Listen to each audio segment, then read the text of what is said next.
Hello and welcome back to the Elevated Entrepreneur. Yes, I remembered the podcast name, Connor. Let's go. All right, so today my guest is a good friend of mine. His name is Jesse Hopkins. I call him the skill finder, the talent finder. I don't know which one we're going to go with it yet, but I met Jesse, again, a year, a little bit more than that now.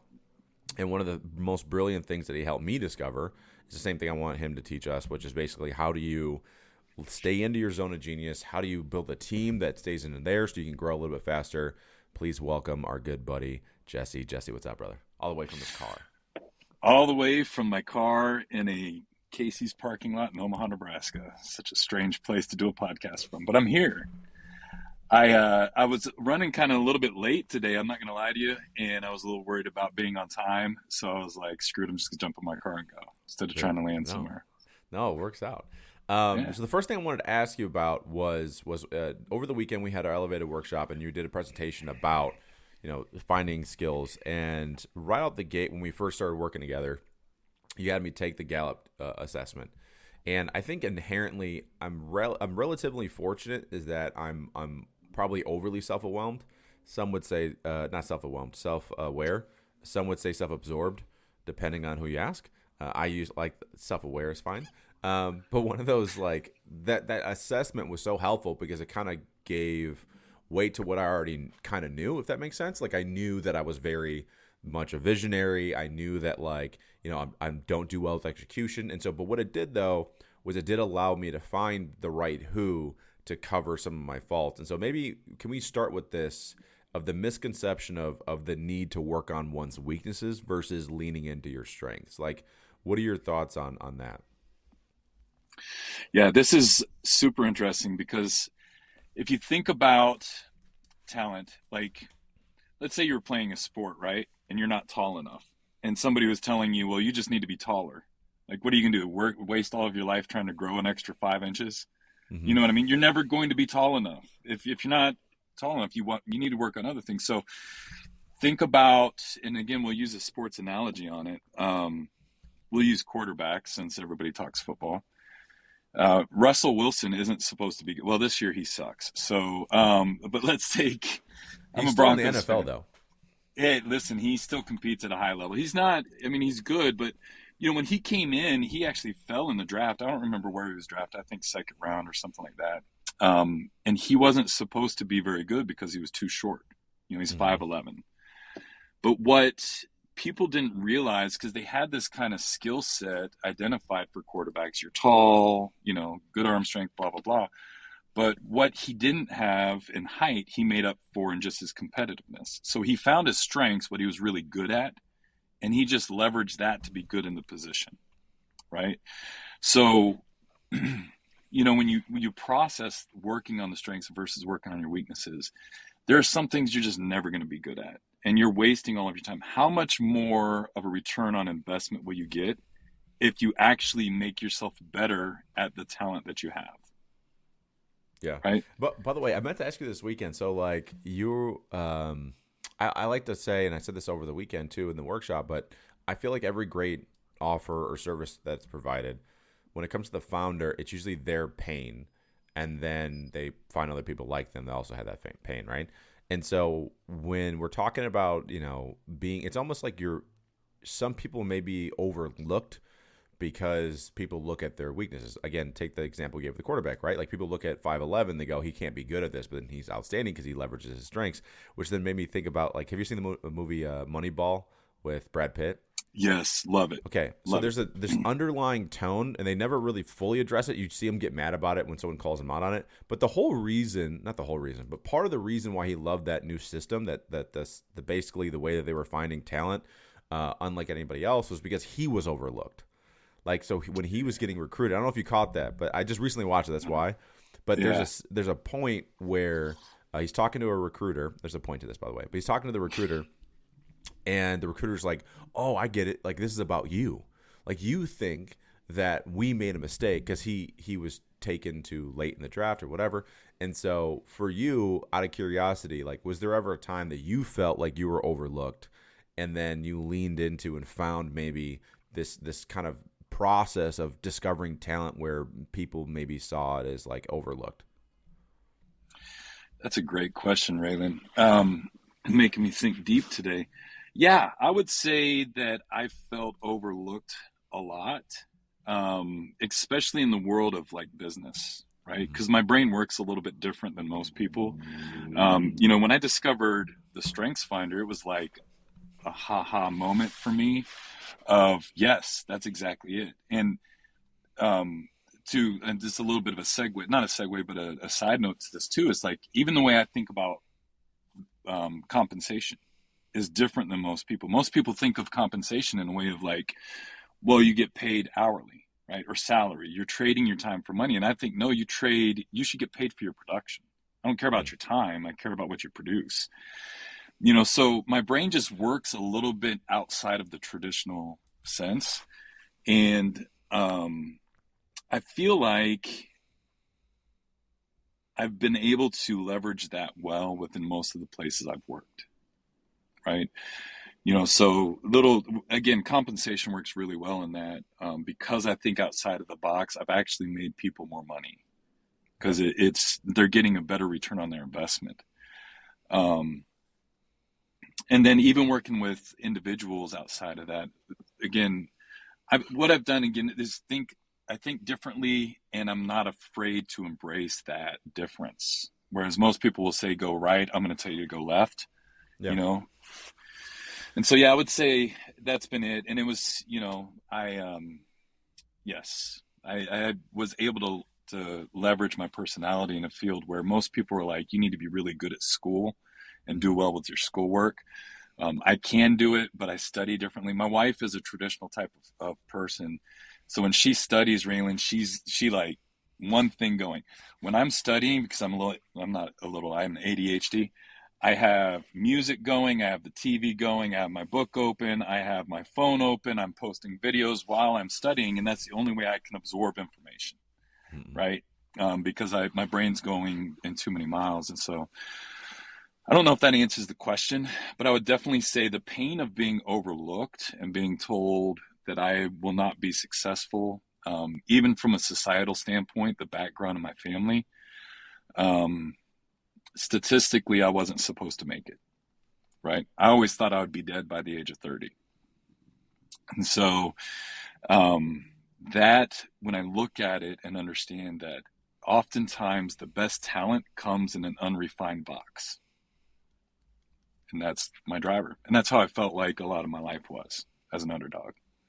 Well, that's why I also love what you do so much. And just for the context of people that are listening, that you really have two different kind of people that you help, right? It's individuals that are kind of find the best way that they can leverage their skill to make more money, be happy, etc. And then obviously you do work with corporations and kind of in the people business. I won't say HR because it's a little bit more than that, but in the people business. And so, but what's super fascinating about, again, what you do and why I love it so much is because I think about how many people that don't feel like they can make it because of what they have. Like I even think about, I did pretty well in school. I did really well in school, but it wasn't because I was smart. It was because I kissed ass. Like I always jokingly talk about how like the only difference between like, so in 7th grade, I could spell Eddie with my report card. 8th grade came around and I had straight A's up until my senior year. And then I had 1 B, and that was just because I was getting lazy. But what was the difference? It was that I just started to kind of negotiate. I realized my talent, which you helped me realize too, was influence. So if I got a B on a test, I would go to the teacher and go, look, what do I do to make this an A? I'll do extra work. I'll retake the test. I'll write an essay. What do I need to do to make this an A? Because I will have straight A's. And then it became this negotiation thing that I always would do. And of course, I sat in the front of the room. I'm kissing the teacher's ass left and right. I mean, I'm working it, right? But that I wasn't because I was smart, but it was because I was leveraging a talent that I didn't know I had, which was my voice, was like influence. And again, I think back to like, okay, so think about like the entrepreneurs that are listening to this. Yeah. Like when I first started out, I was trying to do things that I just wasn't naturally. Let me put it this way, that I just didn't enjoy doing. And I think that's important to do at first. Like, it's not to say that you can't do those things. It just took me fucking forever. So a perfect example of this I always talk about is like, if you ask me to write a landing page, it's going to take me personally, it's going to take me like 3 months to do it. But if you ask me to like, so now how we operate with the team is that I have it in my head. And so if we're working with a client that needs a landing page, Elisa will call me and I'll just tell her what I think should be on it. And I can word it, I could like verbalize it, and then it gets on, it gets on the page. And so, but that comes from, again, doing this kind of work where you go, okay, where can I best leverage my time, make the most, and then who can fill those slots for me if you're growing a business. Yeah, it was interesting. I was talking so again, this is the crazy thing to me is you can have some incredibly successful entrepreneurs and they still don't understand what they do. Mm-hmm. They don't. I mean, they do it really well, but they can't really explain it. So I'll use, again, this radiator company I worked for. I think it's okay for me to use them. Well, Jesse, by the way, you are so right, because it wasn't until recently I knew kind of because of you helped me figure out what I'm good at. And then this weekend, actually, one of our people that were there, Alea, helped me put more words to it, which is like my zone of genius was seeing I thought I was good at offer building. I don't know if I told you this yet. So I thought my genius was offer building, but it's seeing a 5-year vision for a company. And I thought I was building offers, but I'm building entire like generational offers that like stack up. I can see the whole thing. And then my other talent was being able to verbalize it to you. So I didn't realize I had a sense of it, but it wasn't until you and Alea that I realized, oh, wait, like I'm not selling offers. I'm selling visions. Like, here's what I think.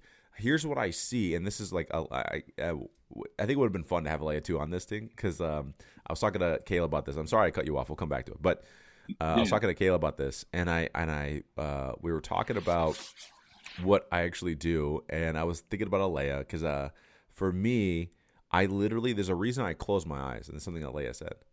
She goes, you close your eyes because you literally can see, it's almost like you can see the future. Yes. And so you're closing your eyes so you can actually see it, and then you're describing to people, and this is where voice comes in. I'm describing to people what I see, and that's actually what I'm selling, which I didn't realize that's what I was doing, because I always thought it was weird that I'm like, when I'm talking to you, and you know that I do this, but I literally close my eyes, and I'm like, I start to, because I can literally see it. And then I just have to describe to you what I see. But it's like the weirdest. And then Alea is pretty woo. So like, of course, like she's like, no, you're going into other dimensions when you do that. I'm like, I don't know. It's a little too far for me. Well, but I think there's some, regardless of how you explain it, I do understand what she's saying, right? Like you have entered into this space, because the other thing for you is that you are very strategic. And I don't think that people always understand how deep of a thinker you are, because they see the first thing that you see when you see Raylan is that influencer come out, right? Yeah, but what do you mean by strategic? This is where I kind of get confused, because I don't view myself as maybe that's the execution. So I'm strategic because I can think strategically, but execution-wise, I'm like a 0. So well. And that's not true either, because I know you can execute, but it's like it drains you.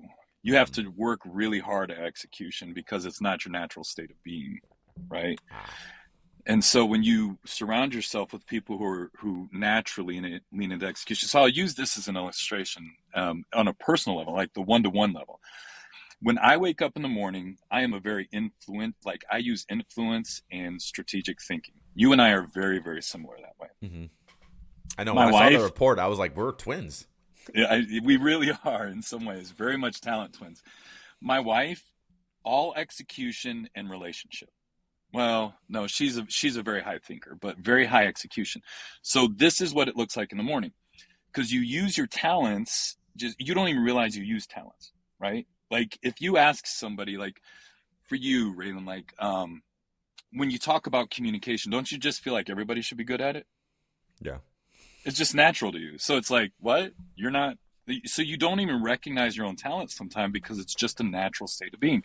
Or when Kayla's like, you're working a lot. And I'm like, all I did was talk all day. Yes. Right. Yes. And you don't even understand, or like you've built 10 offers and you feel like, like I didn't do much today. I don't know what you're talking about. Right. But that's because that's where you live. That's where you exist. So when I wake up in the morning, I like to just sit still and let my brain go. Right. I'm thinking. There's a lot of deep thinking that happens.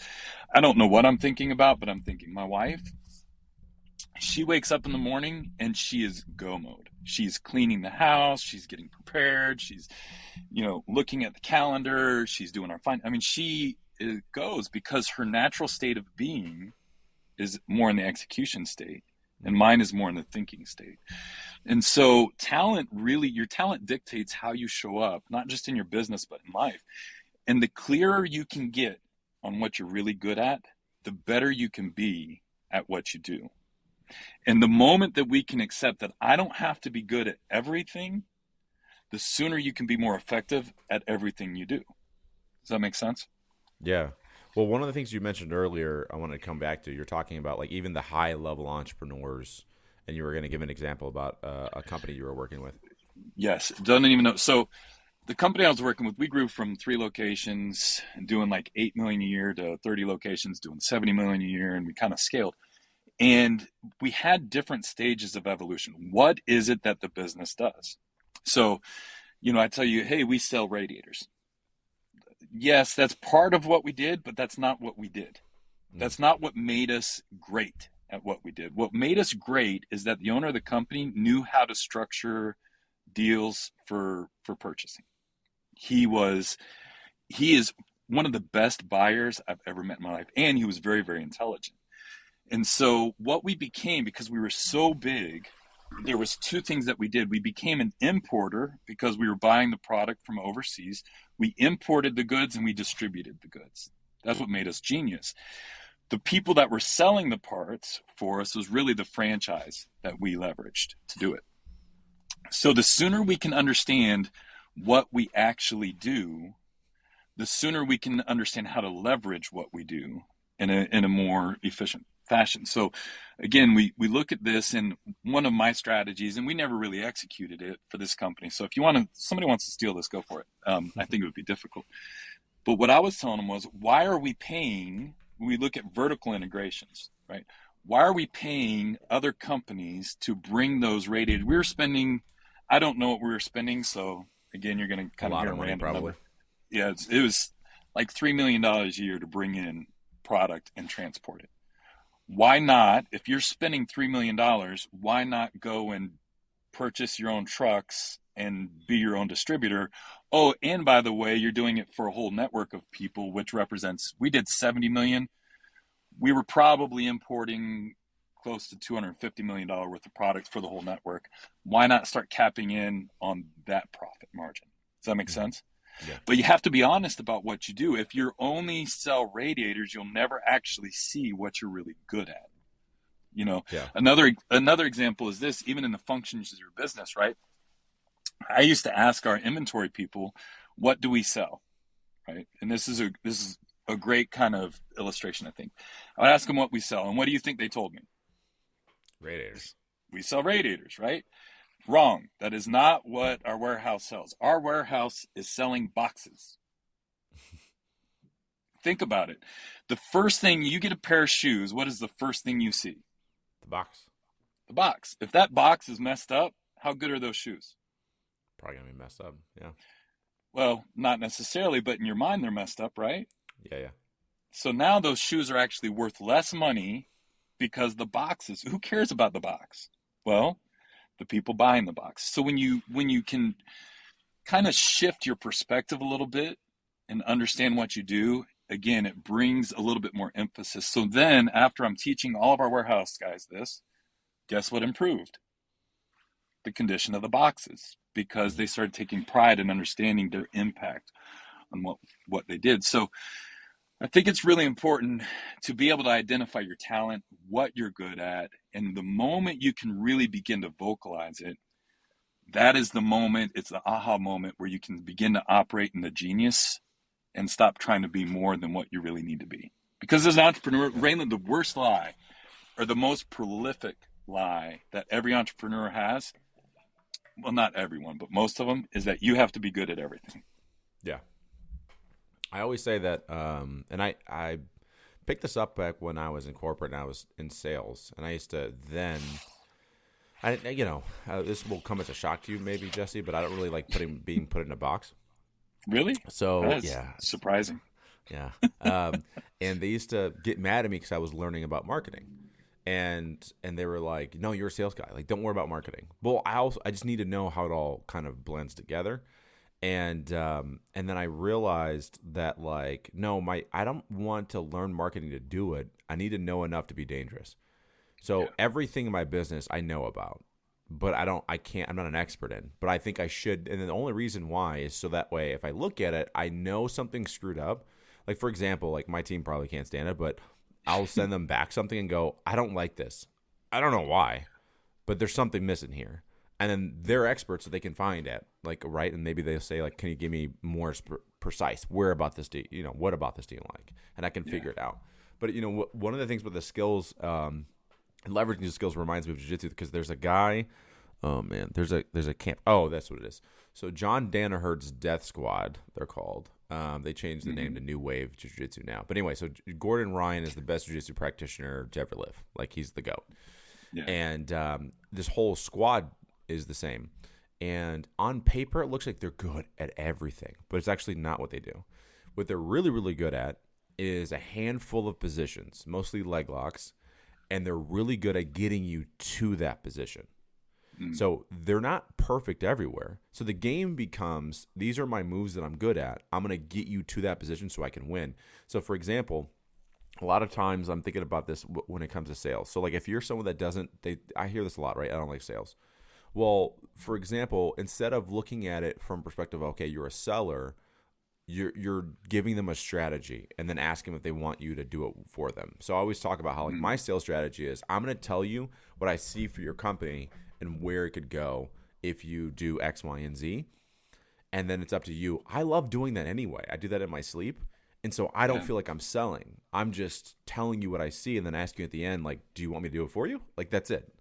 And so by changing, again, the position, by bringing you to my zone of genius and the way that I think, I'm able to actually sell more this way, because like I'm comfortable, because it's like it's my space. And so I think what you do, again, like, is interesting to me, because again, it's like, okay, well, what about somebody who, and this also goes back to, maybe we can talk a little bit about this, the difference between entrepreneurship and intrapreneurship.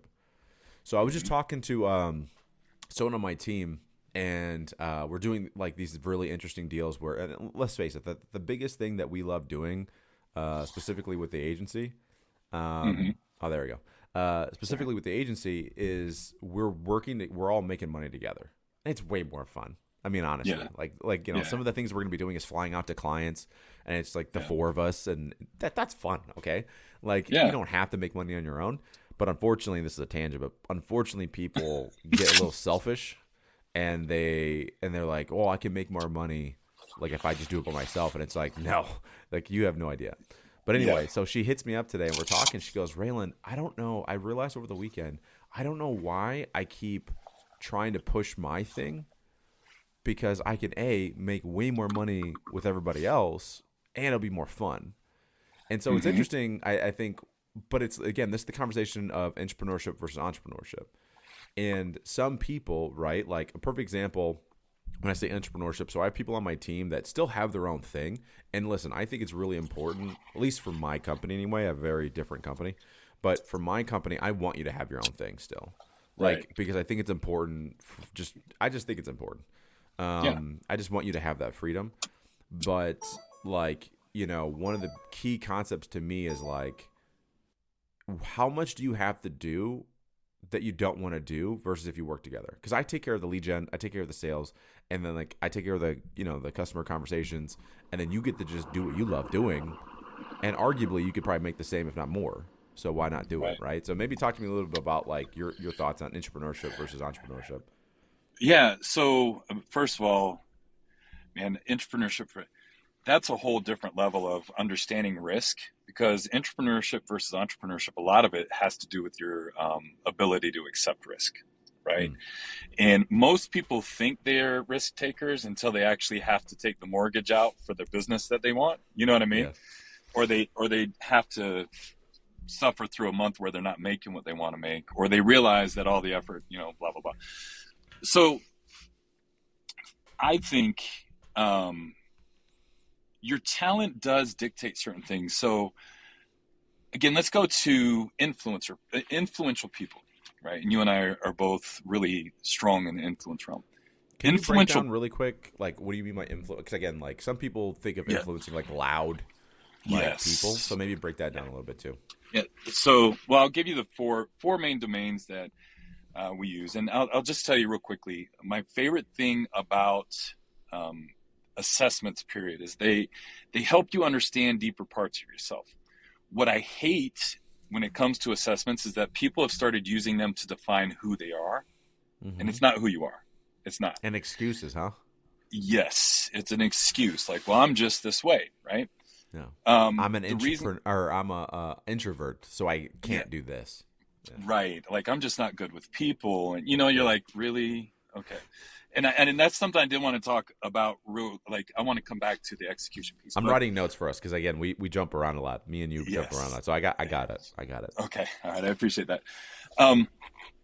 But so when I started working with Gallup, it's just the idea behind it. It is your talent. It's not who you are. They're tools that you have in your belt, and they just put words to it so that you can begin to communicate clearly, right? So let's go to like influential people. An influencer, somebody who leans into influence to get a task done, is somebody who basically we like to impact the direction that somebody is moving, right? So really it's like when I come in, there's a talent called woo. It's winning others over, right? And now people who like to win others over, first of all, it's a game, a little bit of a competition, right? You see how many people I can get to like me. They're really, really, they come across really friendly, very, very warm personality.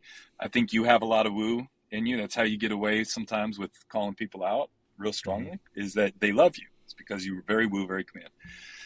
So an influencer, again, we like relationships, but we like kind of a lot. We want a lot of people to like us, right? It's all about the masses with an influencer. So in the domains, there's influence, relationship, execution, and strategic thinking are your four main domains that we have in Gallup. Relational people, to give context to an influence, a relational person wants to go a mile deep. Influencers are a mile wide. Relationship people are usually a mile deep. So, somebody we had a member of the academy, Anthony, and when you see Anthony, like, he is fantastic.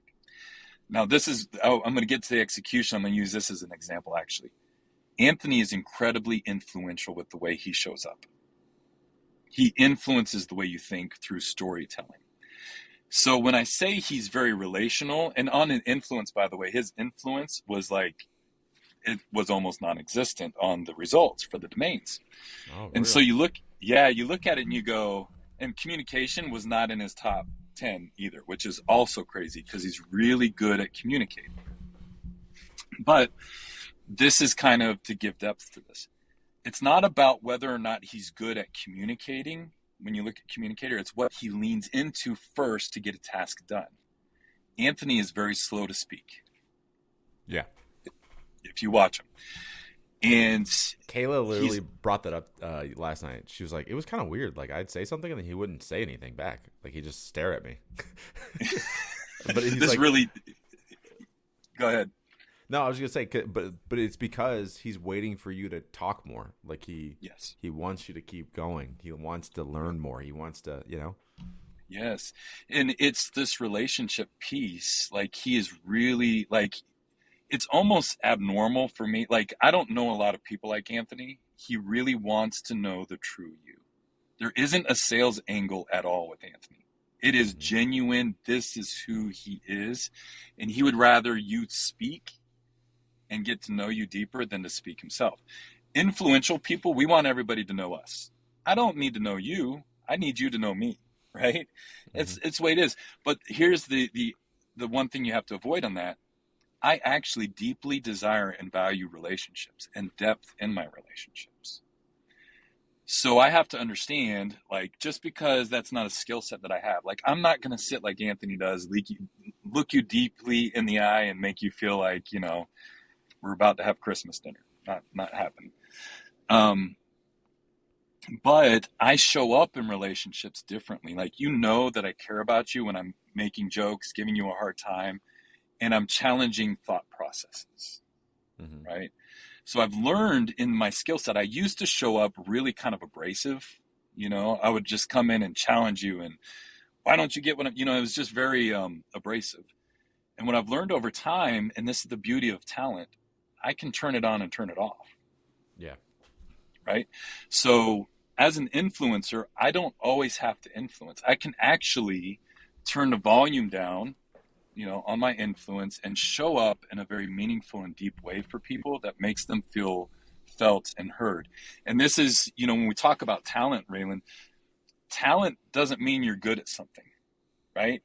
In fact, if you're using your talent in the wrong situation, you're not going to be good at that situation, if that's not the right talent to use. So sometimes, like, it was funny that you're using Anthony. He actually probably needed to like respond to Kayla. Mm-hmm. You know what I mean? Like, he was turning his listening talent up so much that it actually became a little awkward and maybe uncomfortable. Yeah. So learning how to leverage talent in the proper situations is really key and really important. And it takes a long time. It's not like I can just say, hey, here's your talents, and you'll go figure it all out. It's actually a lifetime of developing those talents to really leverage them as strengths. So then what would you say is the difference between talent versus a skill? Yeah, so that's actually a great question. I love that question, actually. Thank you for asking it, because it's I'm going to use that later. So a skill set, let's use execution. Administratively, you got really good grades, right? Mm-hmm. You know how to do your homework, to write things out. You're probably not bad at writing. I know you say I'm not a good writer, but you can write, can't you? Yeah. And you can get an A on that paper. So that's a skill set. You actually have the skill set of writing. It's not your talent, though. You hate doing it. Would that be fair? Correct. So the difference is, just because I can do something doesn't mean that's a talent. It just means that's something I can do versus something that is my natural disposition. You probably have to try harder as well, right, to develop. Would you say it's like an energy thing? Like, if it's you can develop a skill. However, if it's also your talent, it requires less energy to do that thing. Yes, I would definitely say so. Oftentimes, your talents and your skills are going to align, so you won't have a lot of skills that aren't in alignment with your talent. It does happen on occasion, but yeah, I would agree with you. It's something that brings you joy. The other thing too, like, is interesting. When you're talented at something and you feel like you're good at it, you're going to naturally enjoy doing it more than if you suck at it. So that was going to be my next thing, which is where do you think it comes from when people have a talent they don't like? So, for example, like, I am talented at sales, but I actually don't love sales. That's also a great, I think that's a great question. Also, like, so part of it is going to be different facets, and we'd have to dissect a lot of it to figure out what it is you don't like about sales, right? Sometimes it's just we're being lazy. No, and I'm not saying you are, but sometimes it just is. I don't like doing that much work. I'd rather, just talk. But there are definitely, for me, I think I don't like, which is probably for most people as well. I don't like the association. Like, I don't like the idea that people think that I'm trying to manipulate them. Like, I'd rather them believe what I feel like is true, which is I'm trying to point you in the right direction. Like, I'm trying to coach you. So, like, my entire career in sales, even today, as I've changed, like the example I gave earlier, I changed the way that I see sales so I can continue to do it. Because there was a point where, like, I was in my old company, I was like the number one sales rep, but I fucking hated sales. Like, I just didn't like the way it made me feel. So I figured out another way of doing it. So I used to say, like, well, I don't sell, I coach people to their destination. Right. So but I'm doing the same thing, right? Yeah. But I had to change it in my mind so that way I could feel better about it. But also, like, there's people that I know that are like, for example, that, like, are really, really good, at, like, writing, let's say, but, like, they hate their own writing, like that kind Yeah. of thing too. Yeah. I mean, I think there's a ton that goes into it, but I love kind of what you're saying there because I think it hits on this idea that culturally there are certain talents that, and we talked about it this weekend, but I think it bears to talk about it again. There are some talents that we will actually devalue. So this is a crazy thing, Raymond. I wrote this out once that your talent actually drives your value and vice versa. When you don't honor somebody's talent, you actually devalue who they are as a person. Right. And I do believe that. So let's say for men, right? If we are, and I use this example, but I'll use it again. If you are highly empathetic, right? So you have deep empathy and you show up in a way that has this kind of, touchy feely, not touchy, but very feely kind of feeling about it. What is that guy labeled as? Soft. Yeah. Yeah, soft.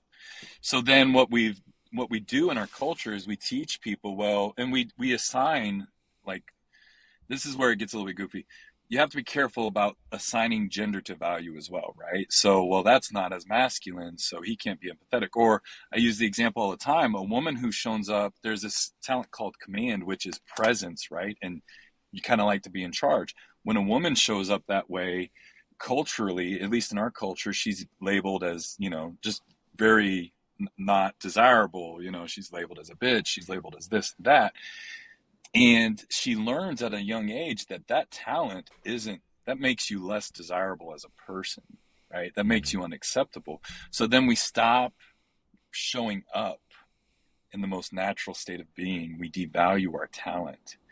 And then we try to have an imbalance in that skill. Now it's no longer a skill. It's still a talent, but it's no longer a skill anymore because you didn't value it anymore. Right. And you're avoiding it. And so then we wake up and we're like, man, why am I so unhappy all the time? Right? Why do I not feel fulfilled? Well, you've been taking your talent and kind of shoving it away. And so this is the other thing too, like this is the reason I like doing when we talk about Gallup, there's actually 34 talent themes that are there. There's no way to come up with every single talent. Do you know how much talent there is in the world, Raylan? We'd be hours, days, and months just trying to label them. So they put them in themes and they put these themes in domains. I don't even like to do the theme, like looking at one theme, because it's I don't think it doesn't do you justice all the time. It's just very difficult to get down and narrow it into. But so that's the reason I like using the domains, because it helps us to have a better picture, a bigger picture. What's the difference between a domain? So the domain was like strategic thinking, right? So then Yes. What's a theme?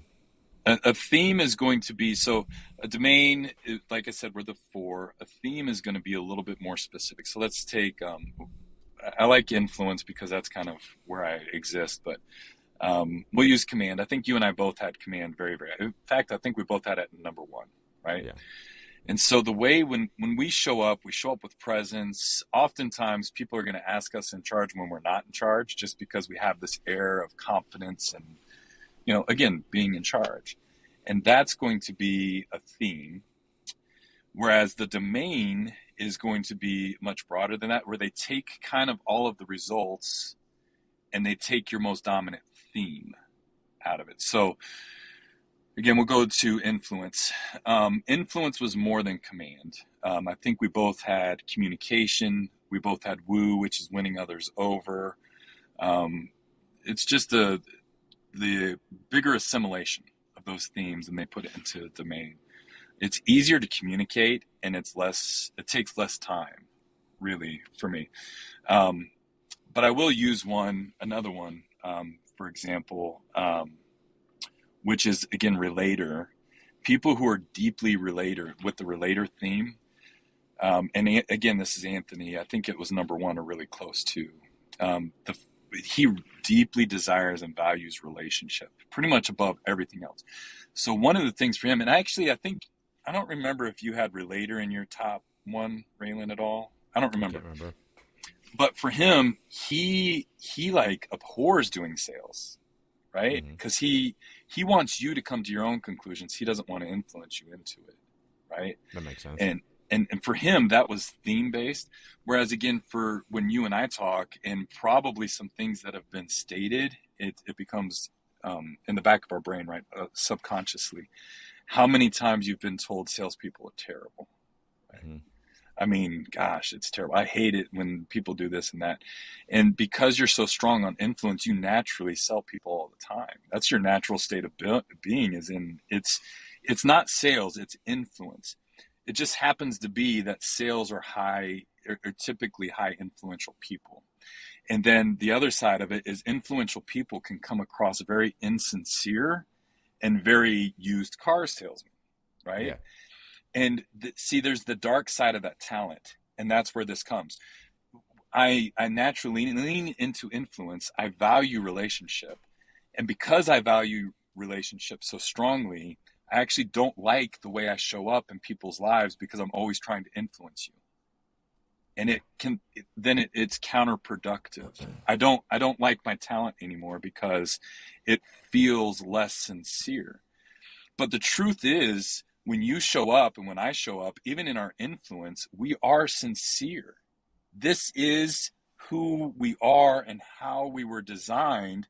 It's just that we learned somewhere in the process culturally, we learned that people who are influencing us are trying to manipulate us, mm-hmm. right? And so when you shift it a little bit though and go, hold on, I'm not trying to manipulate you. I really believe that this strategy is going to help you make a difference in your life. We care deeply. Where we get in trouble as influencers is when we believe we have the right answer for somebody and we don't listen to what they have to say. And yeah, well, it's so funny because again, I very much so, like, if I'm in a conversation and I'm not helping you look at the world a little bit differently, I feel like it's a waste of conversation. Oh, 100%. Like, if I can't, and that's why too, like, I think selfishly, I love doing the podcast now, is because my role here is to not influence. It's just to learn. And so it's been a fun, like, thing for me because I also enjoy learning too. So it's this weird, like, balance of, like, anytime I see an opportunity to change someone's mind, I have to take it. But at the same time, like, it's also bitten me in the ass where it's like, it's going back to energy. Like, there's some people that you're not going to change their mind. Like, it's built, like, that's their belief of, like, who they are. And so it's been this fun thing of being like, okay, should I even bother doing that? Like, probably not. But then it's funny because then I look back sometimes and I go, well, why did I still do that? Oh, because I just enjoy it. Like, I don't even care if I change your mind sometimes. It's just like, I just need to try. It's fun. Yeah. And that's another point when you talk about talent is you are multi-talented. You are more than an influencer. Mm-hmm. You are really good at the strategic thinking side of things. So you are a learner. And it's actually, I love the combination of learning and influence because you realize as a thinker and as a learner, you begin to realize how important it is to have depth to your thoughts before you influence somebody. Mm-hmm. People so who are, go ahead. No, I was going to say, we were going to touch on something else. And if you're good, we could jump back to excuses and introvert. Excuses and introvert. Yeah. We were going to talk about it for a second. Yeah, I don't remember what it was, but the excuses, So pretty much people, what they do, like, especially with this just personality test in general, is they'll do this thing where they'll be like, well, I'm an introvert, so I can never be good at that. Right. Or I can't be an entrepreneur because, again, I'm an introvert. Like, I don't like getting in front of people. I don't like doing this. And so, I mean, what do you do? And I guess what would be, because my recommendation for anybody that's listening to this is going to be, even if you're a solopreneur, like, you should obviously meet with Jesse, but, like, you need to know what your skill set is, and then where your talents are or not, because then you can make a plan. Like, one of the things I talk a lot about is, like, right when I started out as a solopreneur, I always knew I was going to have people. Because, again, like, I have way too many gaps in what I'm good at. And I don't want to spend any time on that. But also, like, again, I relate everything to, like, MMA and, like, jiu-jitsu. But, like, in MMA, for example, you have jiu-jitsu, you have wrestling, you have boxing, you have kickboxing, you have cage work. There's too many skills that you have to be decent at. And so you can spend all your time trying to get really, really good at all of it. Or you manage your time and go, I'm okay being only proficient here, but being really, really good here. So you look at, like, Stylebender, who, interestingly enough, just lost, but he lost to someone that's very like him, which is they're very good at the stand-up game, but they're proficient everywhere else. versus you have someone that's like GSP, for example, that was really, really good everywhere. So it's like, I think in terms of like, okay, how can I balance my time and all those things? So I guess my question would be like, if you're a solopreneur, what is the purpose of doing something like, again, what I've coined to be the skill finder with Jesse Hopkins? Like, what is the purpose? Well, there's a lot of purpose. I think the thing is, you have to make a decision in your business. If you're a solopreneur, are you okay with where you're at and what you got? Right. I mean, that's the first question to ask. If you're cool and you aren't having any problems, you are happy, don't do anything. Stay with exactly what you're doing. That's fine. There's no problem with that whatsoever. Most of us, though, when you started your business, you started with a dream of doing something big, right? Or big-ish, depending on where your starting point is. So what I want to do is come down to this. Like, I was talking to, again, one of the members of the academy, and I asked him, I was like, hey, how come you haven't launched your product yet? Right? Really, really good. Sound familiar? He's really good with relationships, really good as a strategic thinker, was not very influential, and his execution was not like, it just wasn't there. And I told him, I was like, look, dude, you're really good at creating. And he's a very, very good creative person, but he's never going to launch his product if he doesn't figure out how to delegate. So let me explain this a little bit. I am really good at talking to people. Let me talk to people. I love it. Let me talk about deep philosophical thoughts. You and I will talk all day. I'll love it. We'll probably really enjoy each other. I am not really good at marketing, Raylan. I'm just not. And it's not that I don't love it. I get the idea. I understand it. I'm a deep thinker. I understand how marketing works. I understand how it works. But when it comes to executing it, if I want to really get my product out there, I need to find a strategic partner to do it for me. It's just the end of the day. I need to find somebody who will get it done. So an excuse, I'm not good at execution, right? I'm just not. When it comes to executing things, I can get things done. That's not the first skill set I lean into. You know what I can do to offset it though? I can find somebody to do it for me. That's how an influencer gets something done.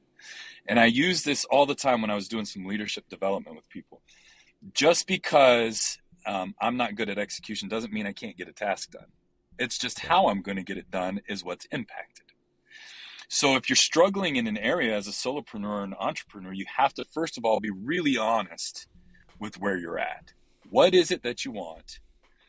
And if you're saying, I know I need to do this, I just can't figure out why I'm not doing it, that's where this skill set or this talent finder, this strengths finder with the talent can help you begin to identify what talent do you have, how do you show up in the situation, and who do you like, what kind of person should you partner with?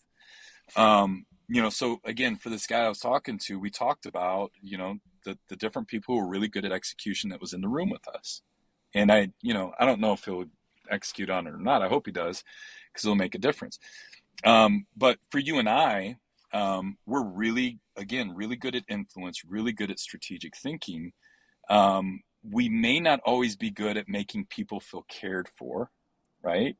Now, again, the way we do it, we can make people feel cared for. The way we're going to do it is a little bit different. But finding strategic partners to bring that together for us is extremely important in the way we get things done. So again, the talent never says you can't get it done. It's just the way you get it done is going to be a little bit different. And you have to think outside the box. You said something, during a presentation this weekend that was interesting to me, because I've heard before, like, oh, you don't care about like X, Y, and Z. And then again, it was the realization like, oh, like, because like, for example, right, like when we talk about like your marketing, for example, well, we're going to take over like your marketing and start doing it. And I may not call you every day, and I will just tell the team, hey, execute, do whatever. But I'm doing all that because I care. Like, I really want your message out there, because I think it could really like impact people. And so, but that's my version of caring. Whereas like for other people, it's like, they need me to call them 18 times a day to say like, what's up. And it's like, that's not how I operate. Yeah, and you shouldn't operate that way. To be absolutely clear, how many times I call you in a day doesn't determine how much I care about you, No. right? So, I mean, process again from talent. How much talent impacts the way you think? For you and I cannot talk to you for a month, and then we get on the phone and it's going to feel like, you're my best friend. Like, because again, that relationship talent for me is not real deep. Somebody who has a deep relationship talent, they need to be honest about their own strengths, not other people's. I know if I'm deep relationship, I need to reach out and have deep relationship. I'm responsible for my own talent. Sorry, you get me in a little, I'm going to get fired up on this one, Raylan. It is not okay for me to take my talent and say, you need to be good at it. That's a bunch of bull crap, right? So the idea, when I understand my talent and how it shows up, maybe there are things that are bothering you with your personal relationships and has nothing to do with the other person. It has to do with you understanding how your own internal mechanisms work, and that's your talent. So again, to label somebody who is a high influencer and say, well, you're calloused and you just don't care. No, the fact that you showed up and you're trying to influence speaks to how much you value the people around you, because that's how you do relationships. Now, the next question that comes from this, from a leadership standpoint, shouldn't I be aware of the talents around me? And if I'm going to communicate, I care about other people, shouldn't I communicate in a language that resonates with them? Absolutely. Yes, I should. I need to, again, my wife is high execution. And I understand that to help her understand I value her, I need to wash the dishes, cook dinner on occasion. You know what I mean? Like, that's going to make her feel valued because I'm speaking. It's a love language as well, but it's also, I'm speaking in her talent language. Yeah. But am I going to naturally do that all the time? No, I'm not, nor should I have to. But I am going to consciously do it on occasion because I care. Now, again, relationships, and sorry, I want to wrap this topic up, but we can keep talking about it if you want. But from a relationship standpoint, Raylan, it comes from both of us. If I'm in a relationship with you, both of us understanding our talents, and this is where your team comes in. Let me understand your talent, what benefits you, how you're going to feel valued. And then I can consciously kind of do that. But you also have to understand that's not a natural disposition for me, and really fill in the blanks yourself. Does that make sense? Where it's a kind of a mutual understanding. Yeah, and it's such a fascinating thing because I think, again, back to like me and Kayla and stuff, and anytime we've ever gotten an argument, it's usually because like, well, all you like, why didn't you put this away? Why didn't you put this in the hamper? Why didn't you do? And it's funny because it wasn't until recently that I realized like, oh, that's how. And we talked about it once, and I was like, I show you I care by telling you I love you, by giving you hugs and doing. And then for her, she's like, I just wanted you to do this, and then that would show me, and then it's like, oh, okay, we're speaking two different languages, and that's why.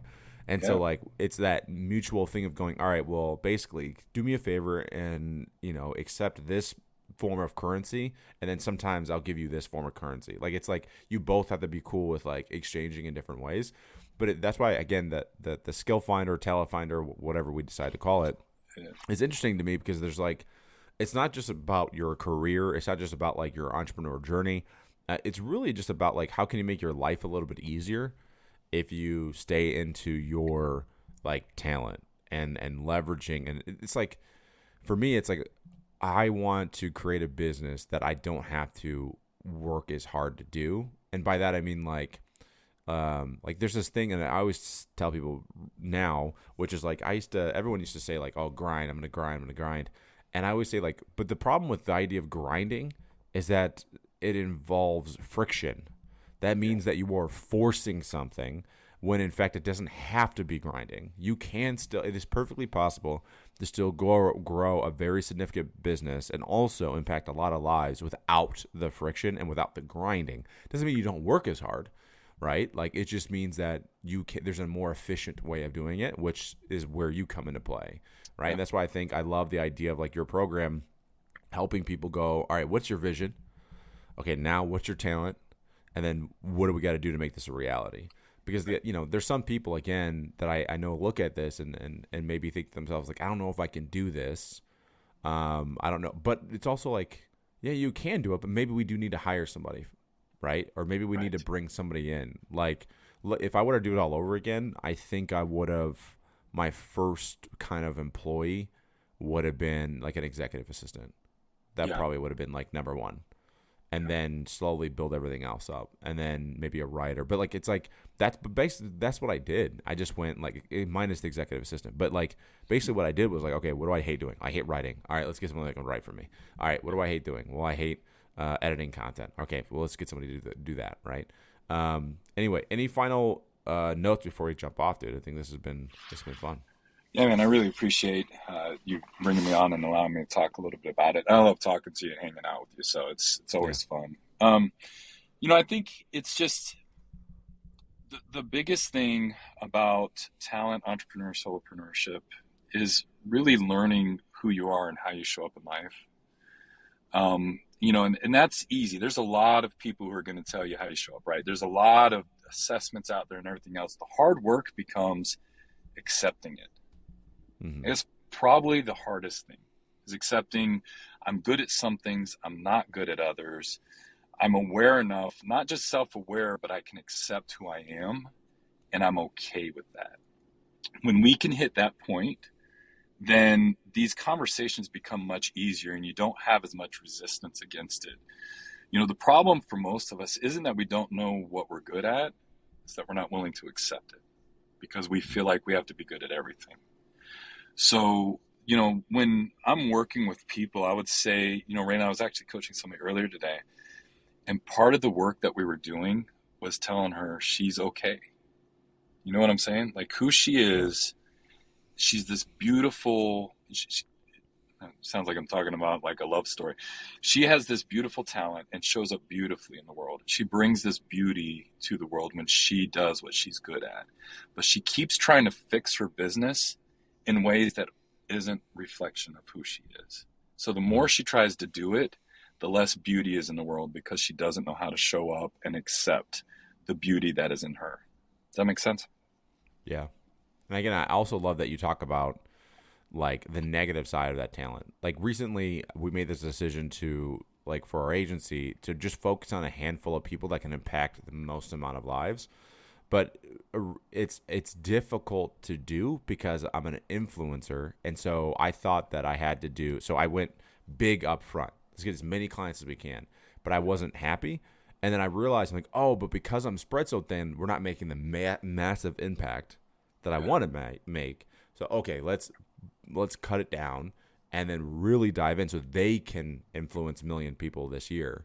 And then through doing that, I'll actually influence more people. So it's like, it's one of those things that I think it's one of those keys that I think is imperative to not only just businesses, but also for our own happiness and our own enjoyment. Because look, at the end of the day, if you're not doing what you love doing, what the fuck are you doing? Like, one thing that grinds my gears, honestly, is I get in these fights a lot with people, and they're like, they'll say like, you don't have to love what you're doing. You shouldn't. You should grind. You should do this. And it's always funny to me because those people, same people that are doing that, they're doing something that they enjoy. Right. So, but like, that doesn't mean that you are going to enjoy that. Like, right. It's like one of those things. But you can live in a business, like, so for example, the agency. So we do a lot of marketing stuff.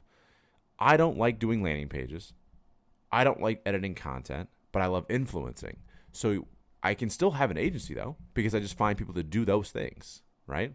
100%. Yeah, I don't know what the hell just happened with the other one. All right, so we'll cut it. We'll cut it here, Jesse. I appreciate you, man. I'll put in all the links and stuff so people can find you and reach you. But this was fun, man. I appreciate you, man.